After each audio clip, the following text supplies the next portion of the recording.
Meus queridos irmãos e minhas amadas irmãs, que a paz do Senhor Jesus esteja com todos vocês. Hoje nós vamos entrar em um dos temas mais sérios, profundos e muitas vezes mal compreendidos dentro da palavra de Deus. Espíritos malignos e a questão dos chamados demônios hereditários. Talvez você já tenha se perguntado: será que certos problemas espirituais passam de geração em geração? Será que existe algo na minha família que influencia a minha vida espiritual hoje? Neste estudo, nós vamos mergulhar na Bíblia, versículo por versículo, para entender a verdade. Não o que as pessoas dizem, mas o que está escrito. E eu te peço, fique até o final, porque a parte mais importante é justamente a libertação que há em Cristo Jesus. A Bíblia não deixa dúvidas sobre a existência de espíritos malignos. Eles não são simbólicos, não são imaginários, são reais e atuantes. Lucas capítulo 8, versículo 2 diz assim: E também algumas mulheres que haviam sido curadas de espíritos malignos e de enfermidades. Maria, chamada Madalena, da qual saíram 7 demônios. Aqui nós vemos algo muito profundo. Maria Madalena não tinha apenas mas 7 demônios. Isso mostra a intensidade de uma opressão espiritual. Espíritos malignos podem afetar tanto o espiritual quanto o físico. Há pessoas que vivem constantemente em opressão, tristeza profunda, perturbação, sem entender que pode existir uma raiz espiritual por trás disso. Marcos capítulo 5, versículo 9 diz: E perguntou-lhe: Qual é o teu nome? E lhe respondeu dizendo: Legião é o meu nome, porque somos muitos. Esse homem vivia entre sepulcros, completamente fora de controle. Aqui aprendemos que pode haver múltiplos demônios em uma pessoa, que existe organização entre eles e que há níveis de opressão espiritual. Quando uma pessoa vive presa em vários pecados ao mesmo tempo, vícios, ira, destruição emocional, isso pode indicar várias áreas abertas na vida espiritual. Agora vamos entender a origem desses espíritos.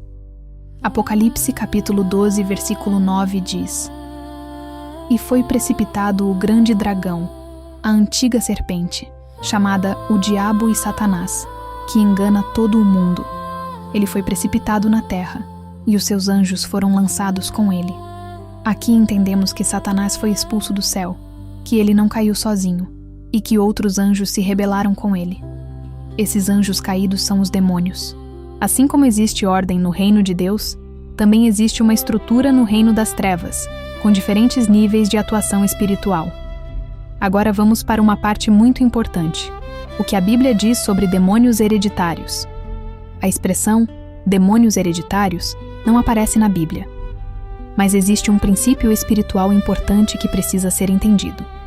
Êxodo capítulo 20, versículos 4 e 5 diz: Não farás para ti imagem de escultura, não te encurvarás a elas nem as servirás, porque eu, o Senhor teu Deus, sou Deus zeloso, que visito a iniquidade dos pais nos filhos até a 3ª e 4ª geração daqueles que me odeiam. Aqui precisamos ter muito cuidado. Isso não significa que demônios são transferidos automaticamente de pais para filhos, mas significa que consequências do pecado podem atingir gerações e que ambientes espirituais podem ser influenciados. Uma família que vive em idolatria por anos cria um ambiente onde as próximas gerações crescem aprendendo aquilo. Ciclos de destruição, vícios e comportamentos errados podem se repetir, não por uma herança demoníaca direta, mas por influência espiritual e comportamental. Mas a Bíblia também traz equilíbrio.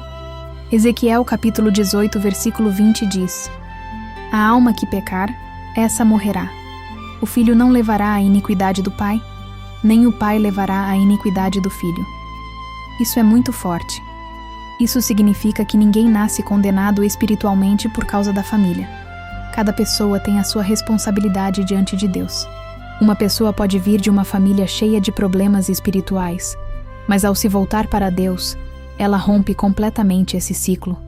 Agora vamos entender como portas espirituais podem ser abertas. Efésios capítulo 4, versículo 27 diz: Não deis lugar ao diabo. Isso mostra que o inimigo precisa de espaço. Ele não entra sem brecha espiritual, e o pecado abre portas. Deuteronômio capítulo 18, versículos 10 a 12 diz: Entre ti não se achará quem faça passar pelo fogo o seu filho ou a sua filha, nem adivinhador, nem prognosticador. Pois todo aquele que faz tal coisa é abominação ao Senhor. Práticas como idolatria, ocultismo, feitiçaria e pecado persistente abrem portas espirituais. Muitas pessoas, sem perceber, acabam permitindo influências espirituais ao se envolverem com coisas que Deus abomina.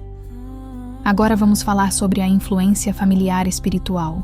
Jeremias, capítulo 16, versículo 12 diz: E vós fizestes pior do que vossos pais. Isso mostra que existe continuidade de comportamento. O pecado pode ser aprendido e repetido.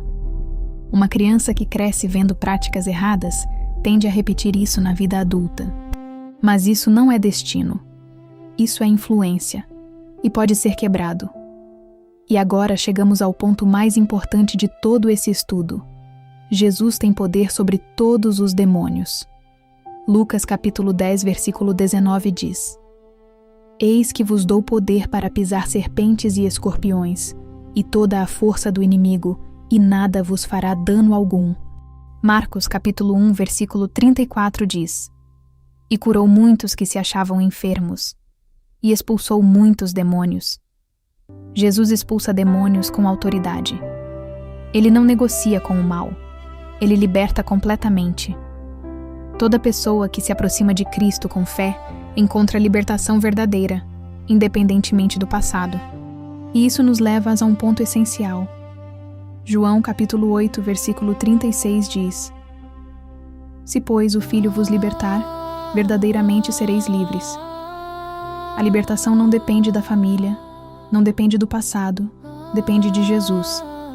Alguém pode vir de uma história completamente destruída, mas em Cristo começa uma nova vida. Agora, como se proteger espiritualmente? Tiago, capítulo 4, versículo 7, diz: Sujeitai-vos, pois, a Deus, resisti ao diabo, e ele fugirá de vós. Efésios, capítulo 6, versículo 11 diz: Revesti-vos de toda a armadura de Deus, para que possais estar firmes contra as astutas ciladas do diabo. Isso envolve uma vida com Deus, obediência e vigilância espiritual. Quem vive em oração, na palavra e em santidade, fecha portas espirituais. E para concluir esse estudo, espíritos malignos existem e atuam. Eles não são herdados automaticamente. Pecados podem influenciar gerações, mas cada pessoa pode romper esses ciclos. Jesus Cristo liberta completamente.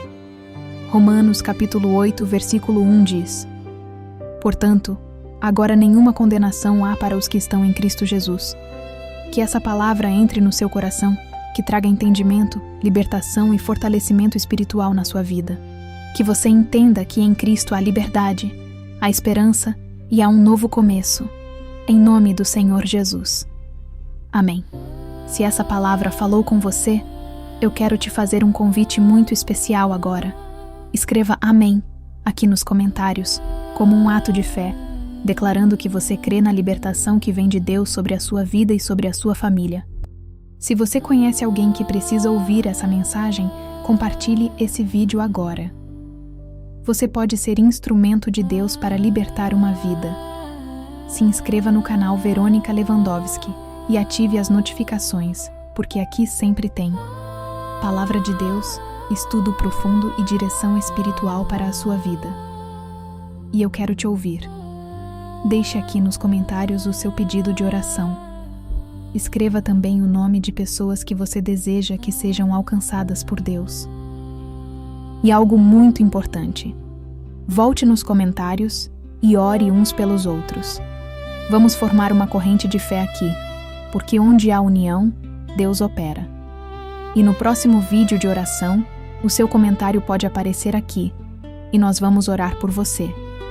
Deus te abençoe poderosamente.